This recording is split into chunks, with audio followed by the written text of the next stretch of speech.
Intermediate के result में CM science college की कल्याणी व चंदन ने बजाया डंका। सीएम साइंस कॉलेज की छात्रा कल्याणी शर्मा एवं छात्र चंदन कुमार ने आईएससी की परीक्षा की जिला स्तरीय मेधा सूची में क्रमशः पहला व दूसरा स्थान हासिल कर एक बार फिर से जिला स्तर पर महाविद्यालय के नाम का डंका बजा दिया है।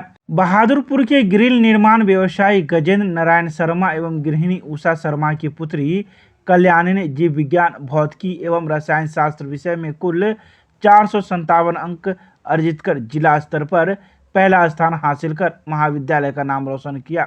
अपनी सफलता का श्रेय माता पिता व गुरुजनों को देते हुए भविष्य में अपना करियर चिकित्सा सेवा के क्षेत्र में देना चाहती है। आइए सीधे सुनाते हैं क्या कुछ कहती है प्रथम स्थान प्राप्त करने वाली जिले की छात्रा कल्याणी शर्मा। मैंने बेसिकली सेल्फ स्टडी किया है और मैंने जो भी अपनी पढ़ाई की मैंने एनसीईआरटी को बेस माना और मैं हमेशा ये ट्राई करती थी कि मैं कॉन्सेप्ट्स को बहुत अच्छे से समझूं और मैंने कॉन्सेप्ट्स को हमेशा साथ लेके पढ़ाई की और मैंने बहुत मेहनत की है और मैं इस पूरे सफलता का श्रेय अपने माता पिता और अपने फैमिली मेंबर्स को देना चाहूंगी जो हर फील्ड में मेरे साथ थे। उन्होंने हर एक कंडीशन में मेरा सपोर्ट किया। कॉलेज तो मैंने लगभग नॉन अटेंडिंग ही किया था और मैंने फिजिक्स के लिए बेसिकली ER राजीव सर से ट्यूशन लिया था और बाकी मैंने जो किया था वो सेल्फ स्टडी से किया था। आगे भविष्य में क्या आपकी योजना है? मैं भविष्य में डॉक्टर बनना चाहूंगी और मैं इसके लिए भी सेल्फ स्टडी ही कर रही हूँ और मैं पूरा उम्मीद करती हूँ मेरा उसमें भी मैं अपना 100% दूंगी। इस सफलता में सबसे ज्यादा श्रेय मैं अपने माता पिता को ही देना चाहूंगी क्योंकि मैंने मेरे जीवन के हर एक पड़ाव पे उन्होंने मेरा साथ दिया है। भले मेरे जीवन में फेलियर हो या सक्सेस हो वो हमेशा मेरे साथ थे और हमेशा उन्होंने मुझे मोटिवेट किया। जी हम बहुत खुश हैं।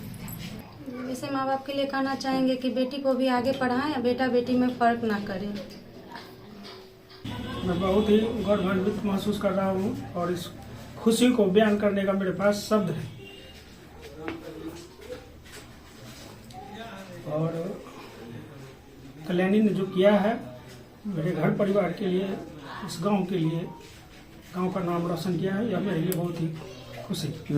मेरा यही मानना है कि अगर बेटियों को मौका दिया जाए तो बेटों से कमतर नहीं है और सही मायनों में बेटी लगन से, क्योंकि जो सामाजिक संरचना बनी हुई है बेटियों को कॉलेज के लोग मौका नहीं देना चाहते हैं, लेकिन अगर मौका दिया जाए और हम लोगों ने शुरू से ही बेटा और बेटी में कोई फर्क नहीं किया है और जितना हमसे बन पाया है उसमें हम लोगों ने इनको पूरा मदद किया है और उम्मीद है कि इसका जो मैंने 12 घंटा 13 घंटा जो स्टडी का इसका शेड्यूल है, हमको लगता है कि आगे आने वाले समय में भी ये अच्छा अचीवमेंट करेगी और गांव का और मेरे परिवार का नाम रोशन करेगी।